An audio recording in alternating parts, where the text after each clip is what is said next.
Boys and girls, here we go. So, we're doing Schooled by Gordon Korman. We're going to do chapter 22. It's from the perspective of Capricorn Anderson. And in the last chapter, Cap was getting into an ambulance. And so now we're going to see what happens after that. And the only thing I really want to say this time, no major comprehension thing other than make a prediction. And maybe you'll see why as we go through.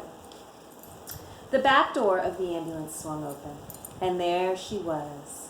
She sat in a wheelchair that was anchored to the floor. She looked paler and thinner, but never better. Not to me. I hugged her. Rain, I missed you so much. She hugged me back, then pulled away and held me at arm's length. I see that. Have you been in a fight? I tried to stop one, I admitted. I guess I've got a lot to learn about peacemaking. She nodded proudly. Good for you.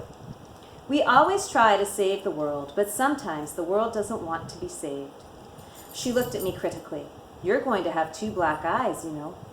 I grinned at her. I'll take 4 black eyes if you tell me we're going back to Garland. We're going home, Cap. I think the rehab center was glad to get rid of me. Some of my opinions didn't sit well with my fellow patients. Like it's a crime to speak your mind. She beamed. I insisted we come straight here to pick you up. I didn't want to have to spend an extra minute in this awful place. It's not so bad, I told her. Different, crazy, but there are good things about it too. You're a kind soul, she praised me, but it's all over now. We just have to stop at Floramundi's and pick up your things. The EMS tech slammed the door and turned to Rain. We've got to run the siren for a few seconds or we're not allowed to pass the school buses. Nothing to worry about. The vehicle whooped and wailed off school property, then returned to making its silent way through traffic to the Donnellys. I ran into the house calling, Mrs. Donnelly, Mrs. Donnelly. I was anxious to share my good news with the lady who had been so nice to me.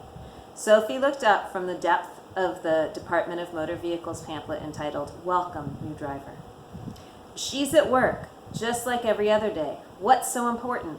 I'm leaving, I told her. Don't let the door slap you in the butt on the way out, she said, stifling a yawn. When will you be back? Never, I replied. Rain picked me up straight from the hospital. We're going home. She put down the manual. No fooling.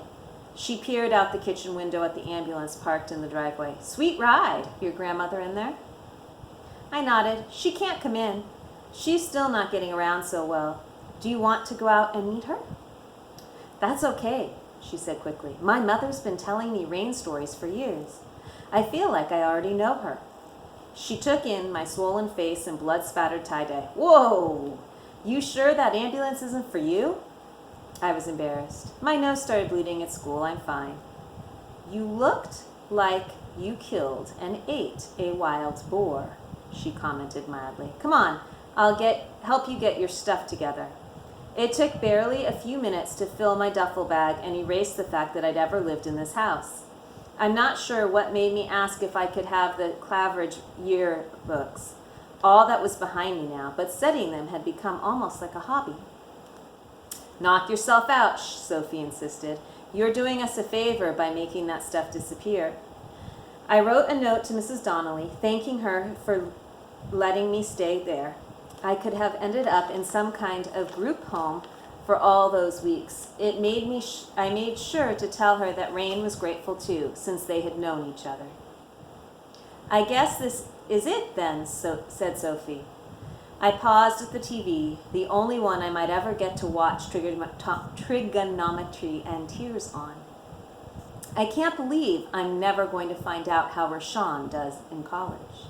Oh, he never makes it to college, she informed me. He gets run over by a cement truck on the way to freshman orientation.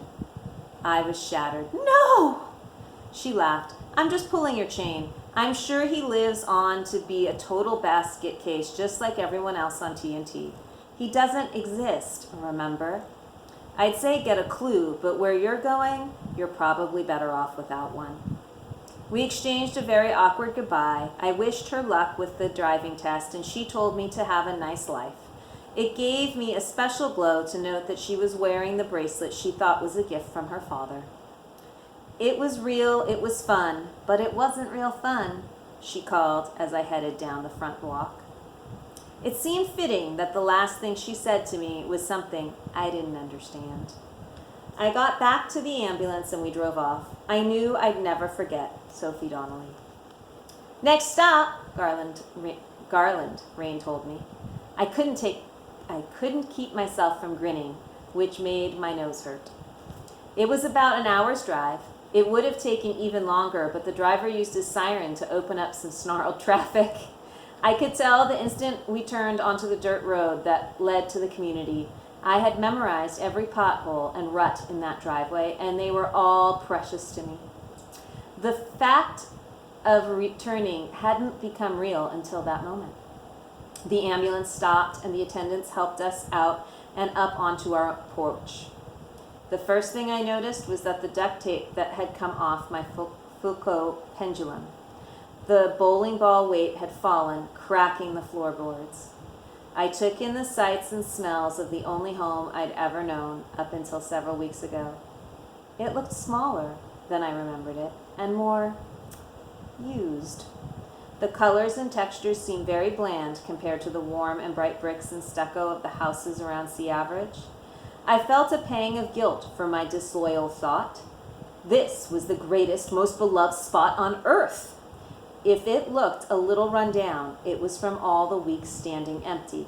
Rain could always read my mind. The place is lonely. It missed us. Not half as much as I missed it.